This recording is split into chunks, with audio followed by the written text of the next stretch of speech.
Hello iron friends, मैं Manoj सिवलेरी coaching में आपका फिर से स्वागत करता हूं। और आज अपन पढ़ने वाले कक्षा 10 प्रश्नावली 3.2। तो 3.2 प्रश्नावली पढ़ने से पहले जिसने इसके उदाहरण नहीं देखे वो उदाहरण जरूर देखे, ठीक है। तो आज अपन पढ़ने वाले हैं इसके प्रश्न 3.2 के प्रश्न। तो जिसको भी सभी वीडियो चाहिए अपने चैनल के प्लेलिस्ट में जाके सभी वीडियो प्राप्त कर सकता है। तो इससे पहले जो भी चैनल पे नए हैं तो चैनल को सब्सक्राइब कर दीजिए। और मैं आज इसका पहला क्वेश्चन स्टार्ट करने जा रहा हूं, तो ठीक है। तो तुम्हारे सामने यहाँ पे पहला प्रश्न लिखा हुआ है। तो प्रश्न लिखा हुआ है, एक बार इस प्रश्न को पढ़ते हैं। प्रश्न क्या बोल रहा है?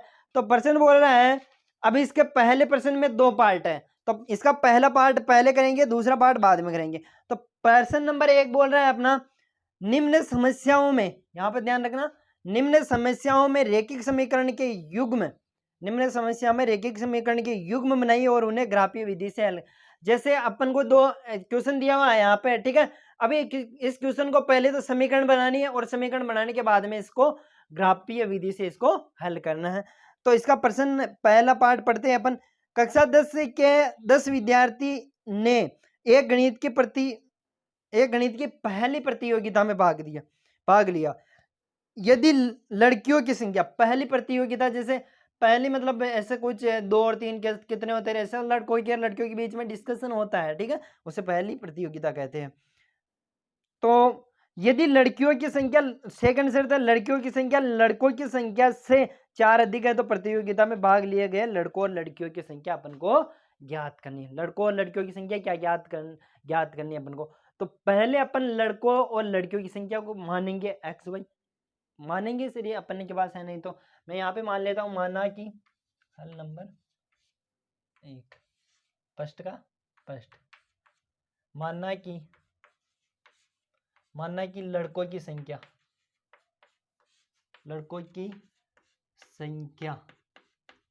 बराबर कितनी है, लड़कों की संख्या है x, ठीक है।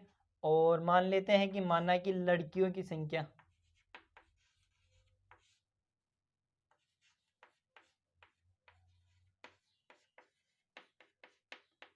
बराबर y है, ठीक है। लड़कों और लड़कियों की संख्या अपन ने एक्स वाई मान ली है, ठीक है। अब शर्त नंबर फर्स्ट देखो। तो शर्त नंबर फर्स्ट बोल रहा है कि वो कक्षा में कुल कितनी लड़के और लड़कियां कितने हैं, 10। अक्सर सभी स्टूडेंट्स गलती कहाँ पे करते हैं, इनको पहले समीकरण पहचानने में नहीं। अरे भाई, जब लड़कों और लड़कियों की संख्या 10 दी हुई है तो तुम पहले समीकरण तो वहां से बनाओगे, लड़कियों की संख्या और लड़कों की संख्या को जोड़ के 10 लिया होगे, ठीक है। तो पहले समीकरण क्या है, लड़कों की संख्या प्लस लड़कियों की संख्या बराबर 10।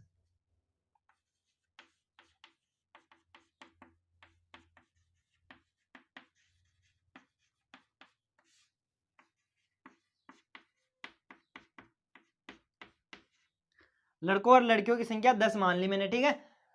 अब देखो, अब यहां पे देखो, तो लड़कों की संख्या तो अपन ने कितनी मानी थी, x, और लड़कियों की संख्या y, दोनों को मिला के कितना हो गया, 10। तो लड़कों की संख्या x और लड़कियों की संख्या y मानी, दोनों को मिला के 10 हो गए। समीकरण नंबर फर्स्ट आ गए अपने पास। अब शर्त नंबर सेकंड अपने पास, वो बोल रहा है कि लड़कों की संख्या लड़कों की संख्या से 4 अधिक है, लड़कियों की संख्या लड़कों की संख्या से 4 अधिक है। तो मैं यहाँ पे शर्त लिख रहा हूं, तो एक तरफ तो लड़कियों की संख्या, एक तरफ लड़कों की संख्या। अब लड़कियों की संख्या लड़कों की संख्या से 4 अधिक है, यानी कि लड़कों की संख्या में 4 जोड़ दो तो लड़कियों की संख्या आ जाएगी। लड़कों की संख्या में 4 जोड़ दिया तो लड़कियों की संख्या आ गई अपने पास। अब लड़कियों की संख्या कितनी है, y, ठीक है, और लड़कों की संख्या कितनी है, x, तो ये हो गया। अब इस y को उधर भेजेंगे तो इधर तो बच जाएगा 0 और ये x माइनस वाई प्लस 4। तो इस समीकरण को थोड़ा सही लिख दो, तो x माइनस वाई प्लस 4 बराबर 0। ये समीकरण 2 कंप्लीट। अब समीकरण 1 और 2 बोल क्या रहा है क्वेश्चन, पहले तो क्या करना है अपन को, इनके समीकरण युग्म बनाइए। तो समीकरण युग्म बना लिया अपन ने, दोनों समीकरण। अब इन दोनों समीकरणों को हल करेंगे और हल करके लड़कों और लड़कियों की संख्या ज्ञात करेंगे। अब विधि कौन सी बोल रहा है, इसने विधि का भी नाम लिया है। देखो यहाँ पे विधि बोल रहा है कि ग्राफीय विधि से हल कीजिए, तो ग्राफीय विधि अपन काम में लेंगे, तो ठीक है। तो मैं ग्राफीय विधि यहाँ पे काम में लूंगा। तो समीकरण 1 तो है अपने पास, समीकरण 1 को ग्राफीय विधि से हल करने पर ग्राफीय विधि से हल करने पर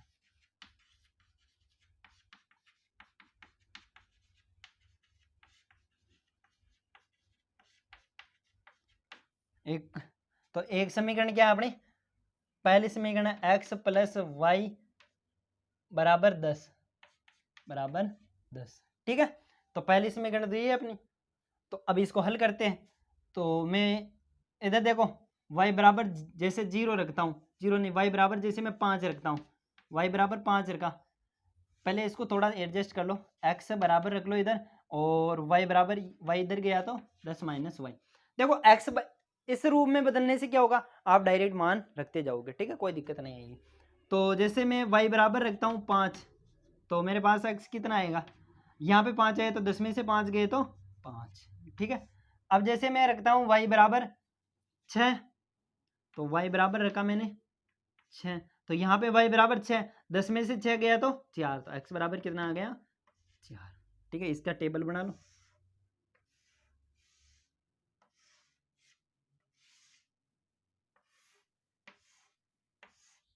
यहाँ पे x और यहाँ पे y, x का मान मैंने, y का मान 5 रखा तो x का भी 5 आया, y का मैंने 6 रखा तो x का 4 आया, ठीक है। इधर एक एक की कमी होती जा रही है, तो यहाँ पे 3 और इधर एक एक बढ़ता जा रहा था, यहाँ पे 7, ठीक है। अब सेकंड समीकरण को भी ऐसे ही हल करते हैं। तो सेकंड समीकरण को भी हल करेंगे। तो सेकंड समीकरण है मेरे पास समीकरण 2, समीकरण 2। तो समीकरण 2 मेरे पास x माइनस वाई प्लस 4 बराबर 0, ठीक है। ये सेकंड समीकरण है। अब सेकंड समीकरण इधर भी x का मान रख लो, तो x का मान रखा तो y इधर गया तो y, और ये इधर आया तो -4। तो पहले मैं यहाँ पे रखता हूँ y बराबर 7, y बराबर रखा मैंने 7। आप भी ऐसे रख के देखना पड़ेगा आपको भी कि 1 2 और 3 4 ऐसे, इसमें दो जो कॉमन बिंदु आएगा ना, वो इसका हल होगा, ठीक है। तो y बराबर जैसे मैंने रखा 7, तो x बराबर क्या आ गया मेरे पास, यहाँ पे 7 में से 4 गए तो 3, ठीक है। अब यहाँ पे देखो y बराबर जैसे मैंने रखा 6, y बराबर 6 रखा, तो x बराबर क्या आ गया मेरे पास, 6 में से 4 घटाया तो 2। इसका भी टेबल बना लो। तो टेबल यहाँ पे x और यहाँ पे y, y बराबर रखा मैंने 7, x बराबर 3 आ गया, y बराबर रखा 6 तो 2 आ गया। इधर देखो कितने कितने की एक एक की कमी हो रही है ऊपर तो, और नीचे एक एक इधर भी एक एक कम हो रहा है। तो यहाँ पे आएगा 5 और यहाँ पर आएगा 1। ऐसे ही अपन को 3 मान चाहिए, ऑब्वियसली ज़्यादा भी नहीं चाहिए। तो ठीक है, तो दोनों का अपन ने टेबल निकाल लिया है। तो आई होप कि आपको ये समीकरण बनाना और समीकरण का मान निकालना आ गया होगा। अब देखो इसमें देखो 3,7 और 7,7 ये इसका हल होगा, ठीक है। तो अब इसका एक ग्राफ बनाते हैं अपन, तो इसको उतार लो, पहले इसका ग्राफ बनाते हैं। तो मैं यहाँ पे इन टेबलों को रखूंगा और टेबलों का और बाकी के सभी को मिटा देता हूँ, टेबलों से ग्राफ बना। तो यहाँ पे इनको मिटा के मैंने यहाँ पे ग्राफ का स्ट्रक्चर बना दिया और ग्राफ भी दर्शाना है। तो पहली समीकरण दर्शा देता हूँ मैं यहाँ पे, नहीं भी दर्शाओ तो भी इसका आंसर तुम यहाँ से भी लिख सकते हो दोनों बिंदुओं से, ठीक है, लेकिन दर्शा दो तो थोड़ा अच्छा रहेगा। तो यहाँ पे देखो पहला है x पे 5 y पे 5, x पे 5 y पे 5 यानी कि यहाँ पे, ठीक है। और दूसरा बिंदु है x पे 4 y पे 6, तो x पे 4 y पे 6 यहाँ पे आएगा। सेकंड बिंदु है x पे 3 y पे 7, x पे 3 y पे 7 यानी कि ये बिंदु आएगा, ठीक है। तो इन तीनों बिंदुओं को मिला दो, तीनों बिंदुओं को मिला दिया। अब यहाँ पे कौन सी समीकरण है, तो ये है x प्लस वाई बराबर 10 पहली समीकरण। और सेकंड ग्राफ को भी दर्शाते हैं, तो 10 x पे तो 3 और y पे 7, तो ये पहला बिंदु तो यहाँ पे पहले ऑलरेडी दर्शाया हुआ है, ठीक है। दूसरा बिंदु है इसका भी, ये 4,6 और ये 5,5, ठीक है। अब इसका उसका दूसरा बिंदु 2 पे x पे 2 y पे 6, x पे 2 y पे 6 यानी कि ये यहाँ पे आएगा, ठीक है। तीसरा बिंदु है x पे 1 y पे 5, x पे 1 y पे 5 यानी कि ये, इन दोनों को मिलाया मैंने।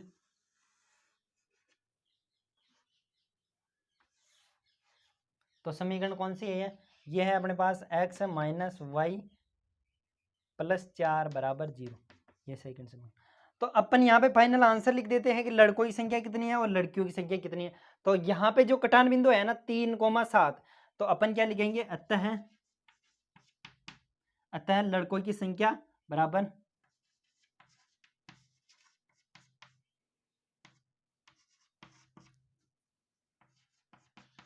लड़कों की संख्या अपन ने x मानी थी, लड़कों की संख्या x यानी कि x का मान, x का तो यही होता है पहला और y का दूसरा होता है, तो x का मान तो 3 आ गया, तो लड़कों की संख्या 3 है और लड़कियों की संख्या y है, तो लड़कियों की संख्या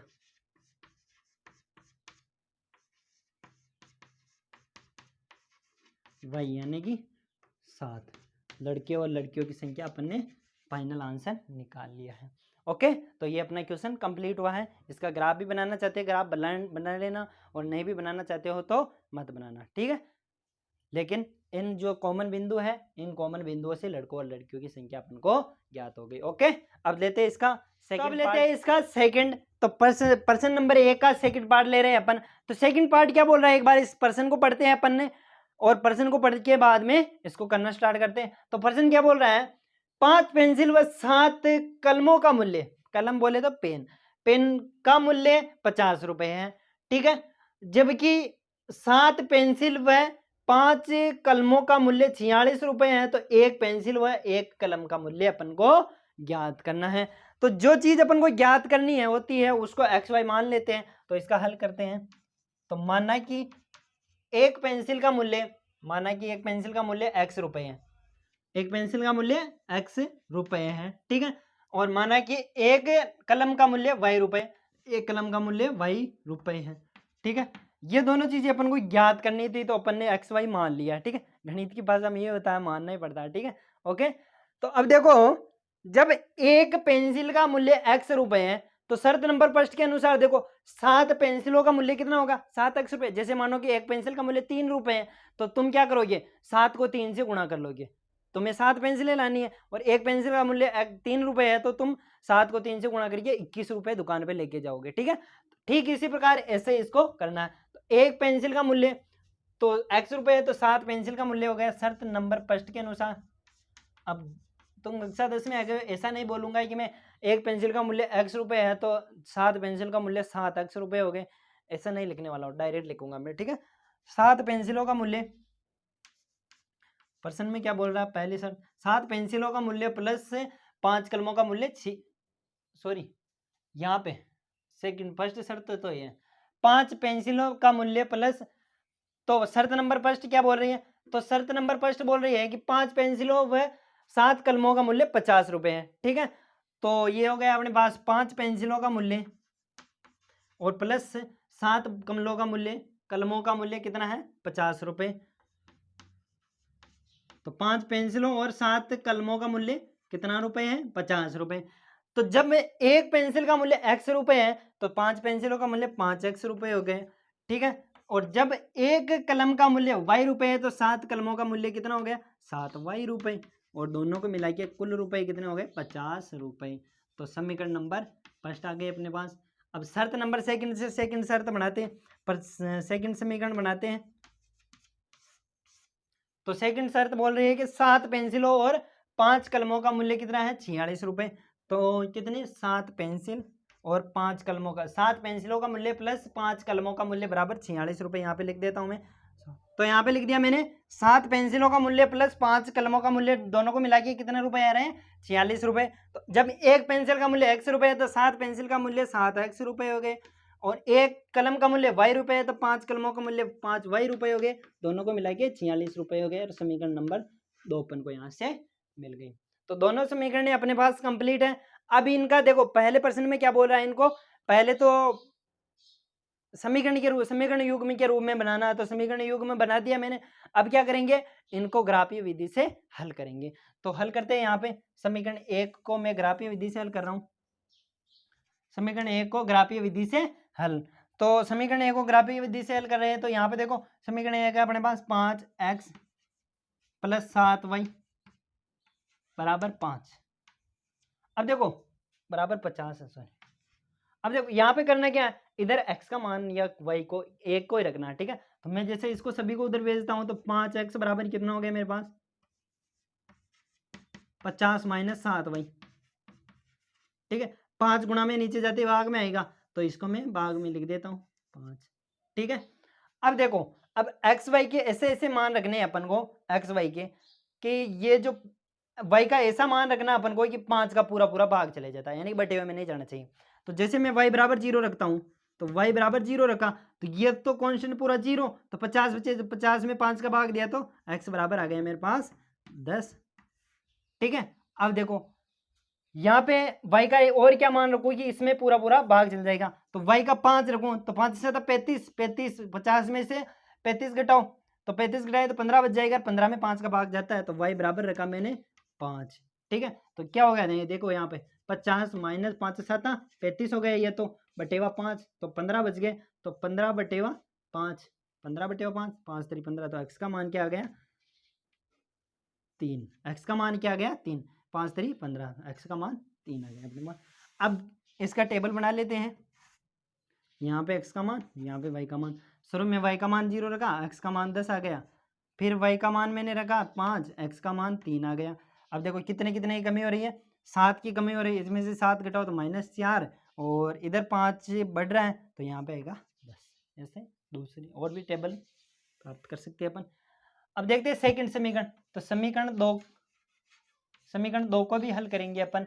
तो समीकरण 2 को भी कैसे हल करेंगे, तो समीकरण 2 क्या है अपने पास, 7x + 5y = 46, तो इसको मैं वहां पे लिखता हूँ। तो सेकंड समीकरण को भी मैं यहाँ पे लिख देता हूँ। सेकंड है अपने पास 7x + 5y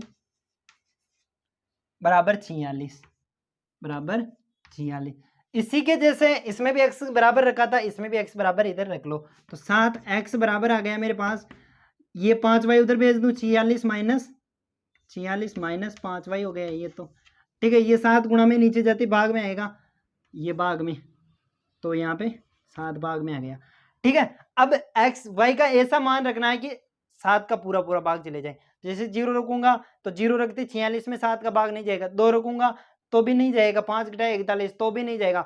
तो ऐसे देख के आपको 5 रखना, y बराबर 5 का रखा था मैंने, 50 25 और कितना बच जाएगा, तो 25, तो y बराबर रखा जैसे मैंने 5, y बराबर रखा 21 बच जाएगा अपने पास, तो y बराबर रखा मैंने 5, तो y बराबर जैसे यहाँ पे 5 रखूं, तो 46 माइनस 50 25 और बटेवा 7, तो बच जाएगा 46 में से 25 घटाओ 21 बटेवा 7, तो कितना आ जाएगा, x बराबर 7, 3 बार भाग जाना, x बराबर आ जाएगा 3, ठीक। इसी प्रकार और रखना अपन को, तो ऐसे मान रख रहे, ग्राफीय विधि का मतलब क्या होता है, x का मान रखो और y का आता जाएगा, ऐसे अपन को मान रखते चलना है, ठीक है।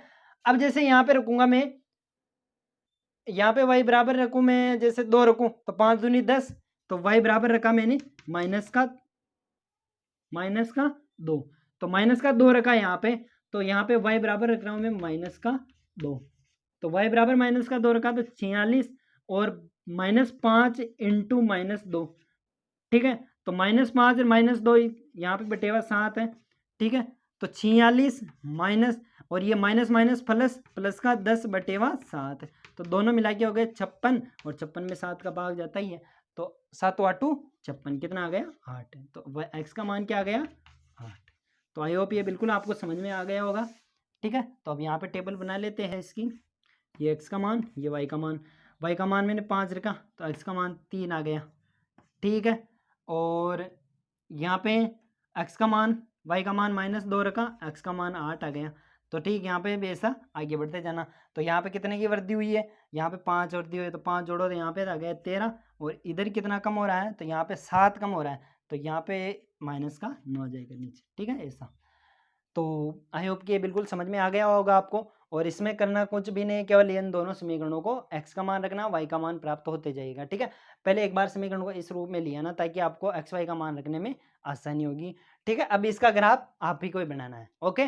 तो अब इसके अगले वाले वीडियो में देखेंगे इसका नेक्स्ट क्वेश्चन, दूसरा क्वेश्चन।